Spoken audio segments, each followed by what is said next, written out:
तो देखिए, Iran America के बीच शांति समझौता हो गया। डोनाल्ड ट्रंप युद्ध से भागने के लिए इस तरह से बेताब थे कि उन्होंने ईरान को 300 अरब डॉलर का पुनः निर्माण पैकेज देने का वादा तक कर लिया। नमस्कार, मैं हूं नीलू। तो शुक्रवार को होने वाले समझौते पर दस्तखत के कार्यक्रम से पहले ईरान की अर्ध सरकारी समाचार एजेंसी मेहर ने वॉशिंगटन और तेहरान के बीच 14 सूत्रीय सहमति पत्र का मसौदा प्रकाशित कर दिया है। और आज बात इसी पर होगी। बात यह भी होगी कि किसकी भूमिका क्या रही, कौन हारा, कौन जीता। लेकिन जीता तो मतलब एक तरह से कह लीजिए कि दुनिया जीत गई, क्योंकि सबसे ज्यादा परेशानी इस युद्ध से किसी को हो रहा था तो पूरी दुनिया इसकी चपेट में आ गई थी। भले एक दो मुल्क ही इसमें इन्वॉल्व थे, लेकिन पूरी दुनिया इसकी चपेट में आ गई थी। तो बात आज इसी पर होगी, शांति वार्ता के वो 14 पॉइंट्स क्या है और किस तरह से ईरान ने अमेरिका को झुका दिया।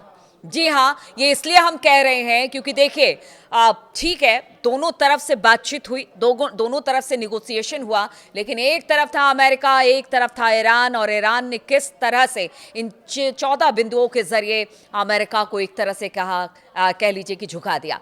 किसी भी सरकार ने आधिकारिक तौर पर इन जानकारियों की पुष्टि नहीं की है, लेकिन एक समाचार एजेंसी ने इन बिंदुओं को जरूर रखा है। और इन बिंदुओं को ईरानी सरकारी मीडिया के दावे के तौर पर ही देखा जाना चाहिए, जब तक कि इस बात की पुष्टि नहीं हो जाती है। यानी 19 तारीख को कह लीजिए कि इस पूरी डील पर साइन होना है। और इसीलिए कहा जा रहा है कि जो ईरानी मीडिया है जिसने इस बात को रखा है, जब तक उस पर साइन नहीं हो जाएगा तब तक कुछ भी कहना मुश्किल है। लेकिन अगर ईरानी मीडिया के हवाले से खबर की बात की जाए तो हम आपको बता दें कि ईरान की ये जीत मानी जा रही है।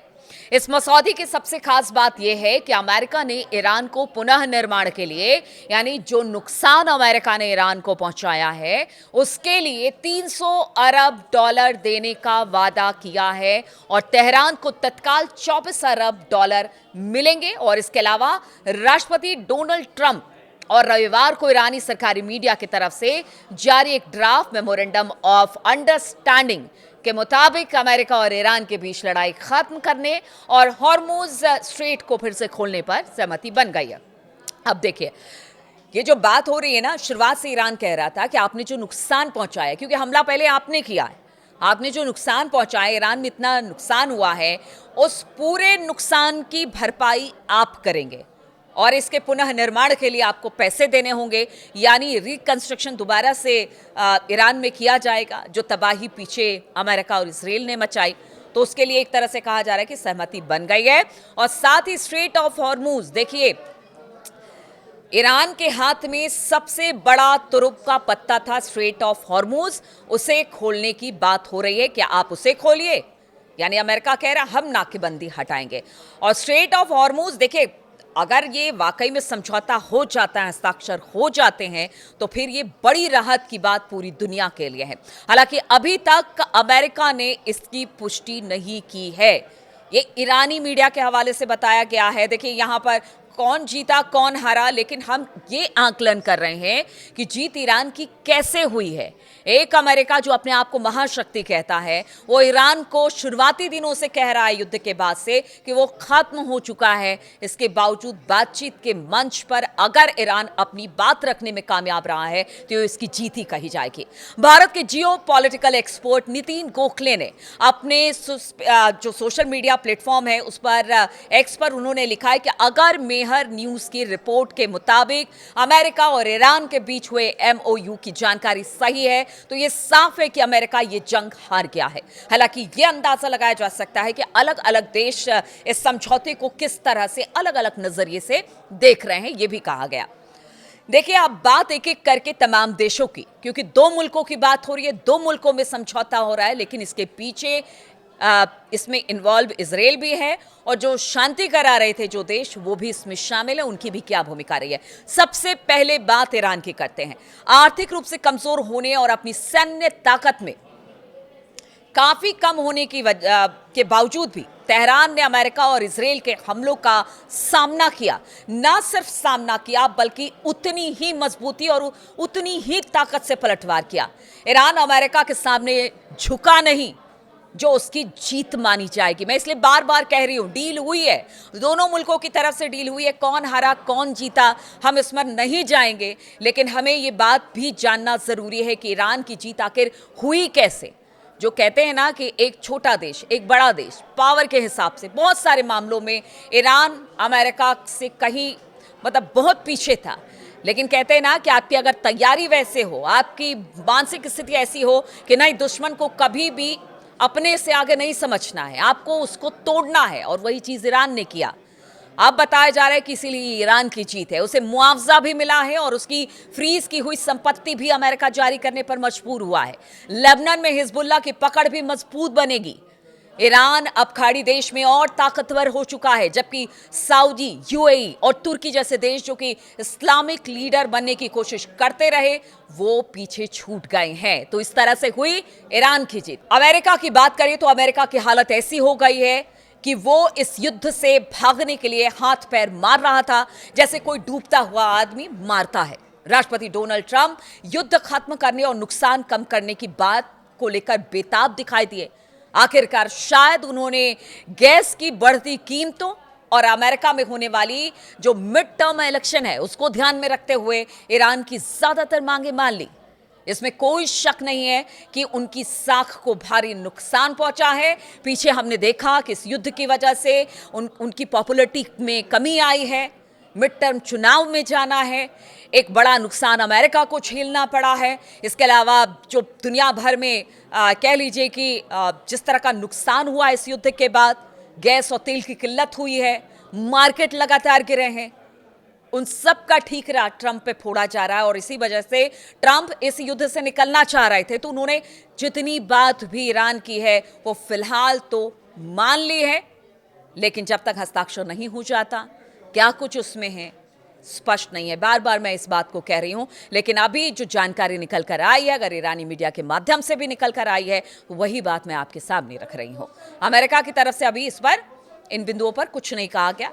देखिए, अब धीरे धीरे यहां से स्थिति बदलेगी, दोनों तरफ से बातचीत सामने आएगी, लेकिन जो शांति समझौते की बात है वो तो लोगों को राहत जरूर दे रही है। अब बात कर लेते हैं इजराइल की भूमिका की। तो इजराइल आगे भी लड़ता रहेगा, लेकिन नेतन्याहू की मुश्किलें बढ़ेंगी। ईरान अब ये संदेश देगा कि वो इजराइल पर भारी पड़ गया है, और वर्षों से इजराइल ने जो अपनी विजेता वाली छवि बनाए रखी थी वो कमजोर हो चुकी है। इजराइल के हाथ कुछ भी नहीं आया सिवाय इस आश्वासन के कि ईरान परमाणु बम नहीं बनाएगा, यानी वो लेबनान पर हमला नहीं कर सकता। जिस तरह से उसके हमले की नीति है उसको छोड़ना होगा, हर एक मोर्चे पर आपको युद्ध बंद करना पड़ेगा। इन सब बातों को लेकर अब इजराइल भी कहीं ना कहीं बैकफुट पर है।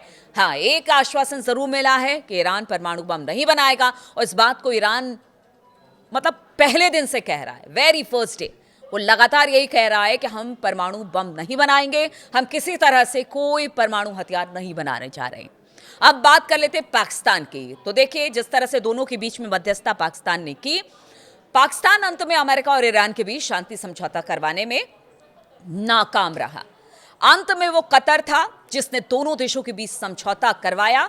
तो जो उछल रहे थे ना मुनीर और ये सारे लोग, वो उनके बस की ये बात नहीं थी। हालांकि देखिए, समझौता हो गया, शांति हो गई, युद्ध खत्म की घोषणा हो चुकी है, ये राहत की जरूर बात है।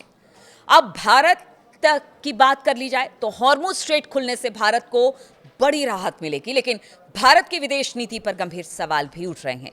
नई दिल्ली का पश्चिम एशिया के प्रति अपनी नीति, अमेरिका के साथ अपने संबंध और ऊर्जा के स्रोतों में जो एक वैरायटी है लाने पर फिर से विचार उनको करना पड़ेगा। क्योंकि देखिए, अगर आगे आने वाले दिनों में ये जो पूरा स्ट्रेट ऑफ हॉर्मुज है या फिर कुछ और रास्ते हैं जो खाड़ी देशों से तेल और गैस की ढुलाई करके, मतलब वहाँ से भेजा जाता है तेल और गैस को भारत की तरफ, और बहुत ज़्यादा डिपेंडेंसी है भारत की, उसके विकल्प के तौर पर कुछ और देशों को देखना पड़ेगा। तो ऐसे में भारत को भी अब स्ट्रेटेजी बनानी होगी।